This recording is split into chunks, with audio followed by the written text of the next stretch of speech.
Hi, this is Brendan from Watto Training, and in this tutorial we take a look at road position for Class C learner drivers. The performance outcome of road positioning is that the vehicle should be in the correct road position appropriate to the road or traffic situation. This tutorial does not apply to turns, that being left and right turns. These are covered in separate tutorials. Fitness to drive. First of all, make sure the learner's mind is on the job. Shut out all distractions, or should I say manage distractions. Phones and devices. Be wary of drugs, alcohol and medications as they can affect a driver. And medical conditions known or unknown. And finally, be aware of fatigue as well. Let's say, for example, the student has been studying late at night and they might have a lesson the next morning. You might find them wandering in the lane. That could be a sign of fatigue. Vehicle familiarization. Make sure that the learner knows the vehicle. They might have been training in a European vehicle with their mum and dad or a supervisor, and then they might come and hop into your Japanese or Korean training vehicle with the indicators on the other side, and that might fluster them a little bit. And again, that might lead to wandering in the lane. Okay, before driving off, make sure that you conduct a cabin drill and that the driver is correctly set up. So that includes the seat, steering wheel, seat belt, and the mirrors. The mirrors are essential for road positioning. Navigation and route planning. Make sure you know where you're going and set up navigation and route plan before departure. Non-critical driving error. Fails to stay within the confines of a lane, excluding situations where the applicant is unable to comply, for example, roadworks. Here we can see our driver is too far to the left. Make sure that the driver consistently checks their mirrors and manages their blind spots. Apply the system of vehicle control. By the application of the system, the vehicle will always be in the right place on the road, traveling at the right speed and with the right gear engaged. Otherwise, you may put yourself or others at risk. In this case, we can see that the driver has plunged into that tree, so they've probably come in too fast into that corner. So look for warning signs to provide you with vital information. Be strategic with your road positioning to give yourself space and time to respond. Vehicle A is driving along towards the pedestrian crossing, and the pedestrian labelled B is about to come across. The truck parked on the left side of the road is blocking the vision of the driver in A. So if driver A was accelerating up in that situation and pedestrian was walking across, there could be a possible collision. Observation and scanning. A driver must scan, observe, and monitor the driving environment in every direction as appropriate to the driving task. Scanning means a driver takes in the whole scene 360 degrees around the vehicle. So we can see front, rear, left shoulder, left mirror, right mirror. That will assist the learner with maintaining their appropriate road position. Use the scanning routine. The scanning routine is as follows. Scan up ahead, approximately 12 seconds in an ideal situation. Checking mirrors in general, every 8 to 10 seconds. You can see on the left and right mirrors the road markings quite often. That can assist a learner. And check your blind spots with a head check before you turn or diverge. Keep your eyes on the move. So our learner needs to not only just look straight ahead, but moving their head and looking to the left and the right and scanning. This taps into the peripheral vision. The peripheral vision is a part of vision that occurs outside the very center of gaze. Don't give in to tunnel vision. I've found that some learners, when they're stressed, the vision starts to get very tunnel and they don't see what's happening on the peripherals. They're quite often students who fail for speeding and driving tests.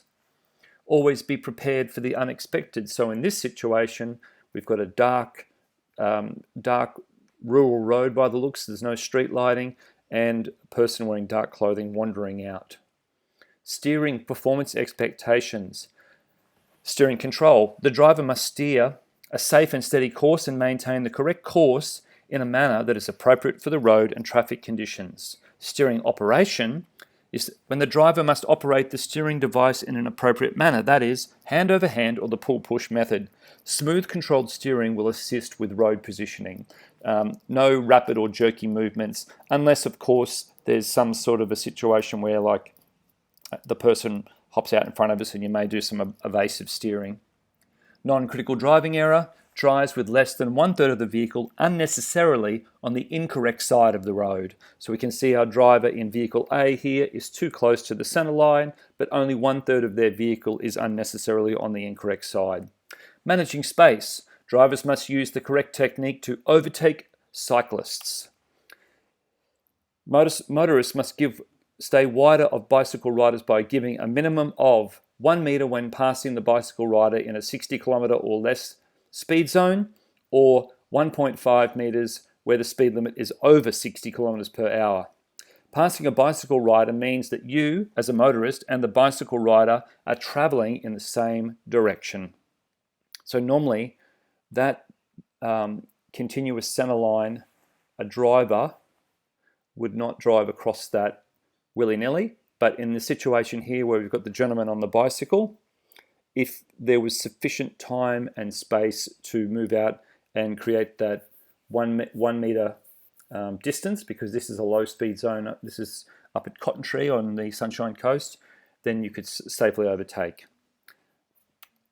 Okay, non-critical driving error. Unnecessarily drives in the right lane. On single lane roads, you must stay as close as practical to the left side of the road. On multi-lane roads, if the posted speed limit is 90 kilometers per hour or more, or if the road has a keep left unless overtaking sign, you must not drive in the right-hand lane unless you are overtaking, turning right, making a U-turn, avoiding an obstruction, driving in congested traffic, using a special purpose lane that you're allowed to be in. Drivers are allowed to overtake on the left on all multi-lane roads. I would add that even though that's the law, if you're teaching a learner driver sitting in the right lane, it's often just courteous just to hop over to the left lane, and often you won't have less pressure from people pushing up behind you, etc. Non-critical driving errors takes up road position that is inappropriate for the prevailing environmental and traffic conditions, that is, failing to read the road ahead and make necessary adjustments to the course taken, including lane changes. For example, crossing an edge line inappropriately and or moving in and out of parked cars. Non-critical driving error fails to keep left where practicable on a two-way road. We can see our driver here is sitting too close to the right of the lane. Non-critical driving error stops or parks illegally. For example, stops in a loading zone without dropping off passengers or goods. Stops in a disabled parking bay without legal authorization. Stops at a bus stop within 20 meters before or 10 meters after the sign when not driving a bus. Stops on a road where there is a continuous yellow edge line. Specific repeated driving error, repeated road position errors, that is 6 errors. Critical driving errors. These are seen to be a demonstration of lack of skill or a safety breach. Takes an inappropriate course while traveling straight ahead through a multi-lane intersection. On our diagram on the left, we have a roundabout. The yellow vehicle has started in the left lane, wave it into the right lane, and then sort of out of the right lane again. So they should have maintained that left position all the way through. In the diagram on the right, we've got a green light. The vehicle sees that the blue car's turning, but they've just cut back into the right lane there. Best to maintain that left lane all the way through, and then once clear of the intersection to make a lane change.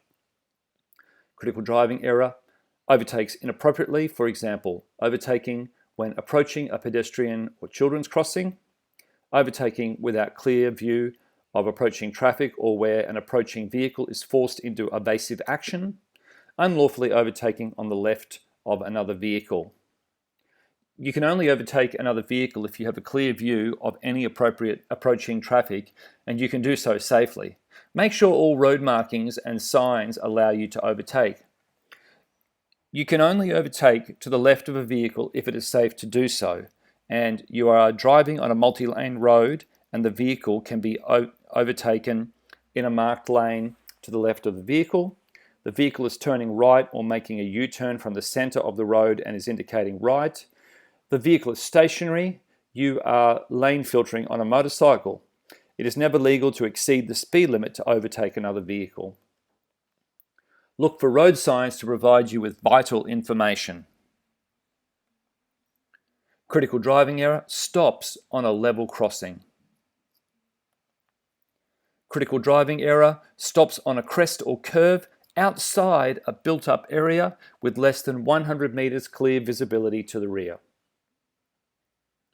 Critical driving error: driving with 1/3 or more of the vehicle unnecessarily on the incorrect side of the road. Teaching road positioning. Here's some tips for your delivery strategy on teaching road positioning. Number 1, make a plan of how you're going to proceed. 2, make sure the material that you've prepared matters. 3, deliver the session with purpose and passion. 4, have a learner-centered focus. So that is meeting the needs of the learner wherever they're at. It's going to be a broad spectrum of abilities and skill level out there. So you've got to try and tailor your training to the needs of the learner. 5, reinforce with repetition and feedback. Instructional tips: keep it simple and focus on what matters.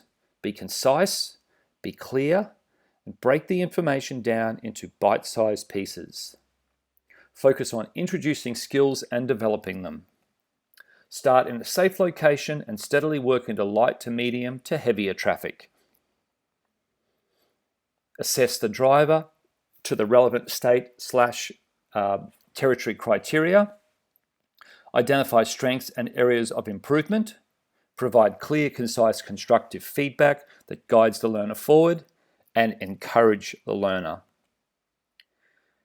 An overriding principle of all safe driving, and this one comes into play with road positioning, is create and maintain a space cushion around the vehicle. A space cushion is a buffer around your vehicle that you maintain to allow room to maneuver if necessary. Know what is in your space cushion, scan frequently, and maintain awareness of other vehicles. So when I take a look at that red car there, what the instructor would want to do is just make sure there's space to the front, to the rear, and to the sides, and moving accordingly based on the traffic flow of the other vehicles and what's happening up ahead.